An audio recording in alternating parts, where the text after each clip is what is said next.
Daghang Kristohanon karong panahon nga dili malinawon. So niini nga sambingay atong isigutan ang mga rason kung ngano nga ang Kristohanon dili malinawon. Para mas masabtan nato inani ang senaryo sa mao nga sambingay. Adunay duha ka bata, babae ug lalaki nga nagdula. Ang usa ka lalaki nga bata aduna siyay marble, unya ang usa ka babae nga bata aduna siyay chocolate.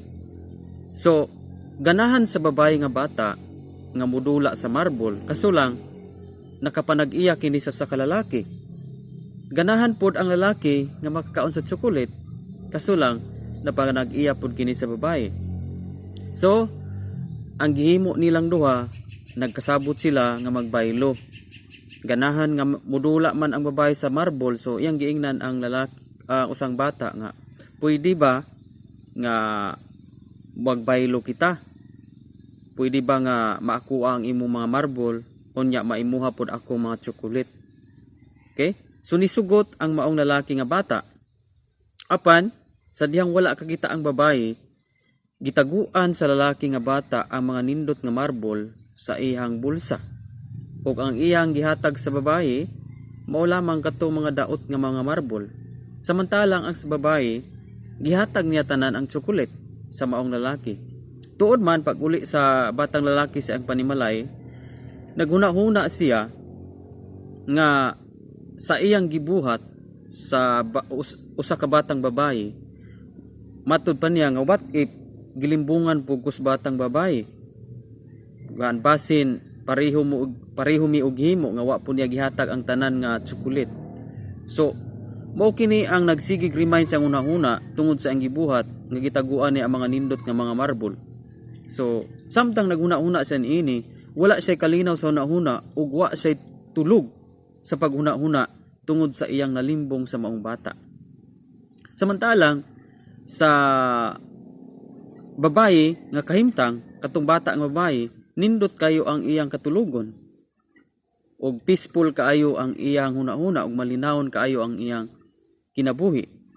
So ang usa ka batang lalaki naka-decide siya nga para mas malinawon siya, iyang giadto ang maong babae ug iyang gihatag ang nabili niya mga nindot nga mga marble. Ug tuod man sa iyang paghatag sa maong mga nindot nga mga marble, katong wala niya nahatag kay naglimbong siya, pag uli niya nakabato na siya malinawon.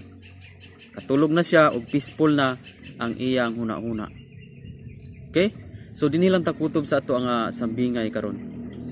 Daghang mga tawo na mga Kristohanon nga inani ang senaryo. Usa sa mga rason kung ngano ang Kristohanon dili malipayon o dili malinawon sa ilang kinabuhi. Sometimes dili pag yun makatulog sa paghuna-huna tungod kay adunay part sa ilang kinabuhi nga malimbungon. Sama sa usa ka batang lalaki. Niuli siya sa iyang panimalay, nalipay siya pag sadyang time nga nakalimbong siya, but pag uli sa iyang balay, ang katong iyang pagpanglimbong nag-remind niya nga dili siya malinawon.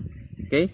So, kung aduna tay kinabuhi karon nga dili malinawon, atong hinumduman nga asa man tang partiya nakalimbong, hilabi na sa atong langitnon nga amahan.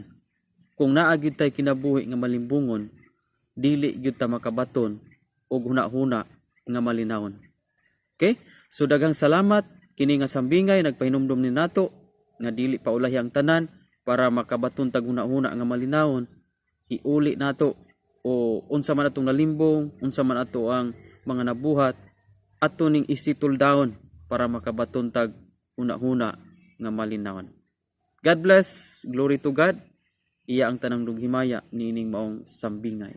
Kung bago pa kaniya channel, ayaw kalimot sa pag-subscribe para ma-notify ka sa next natong mga upload.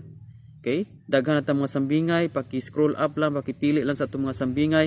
Atong mga sambingay, disclaimer ta, atong purpose niini paghatag kita dugang nga mga lesson sa atong pagkinabuhi nga Kristohanon. Daghang salamat. God bless us all.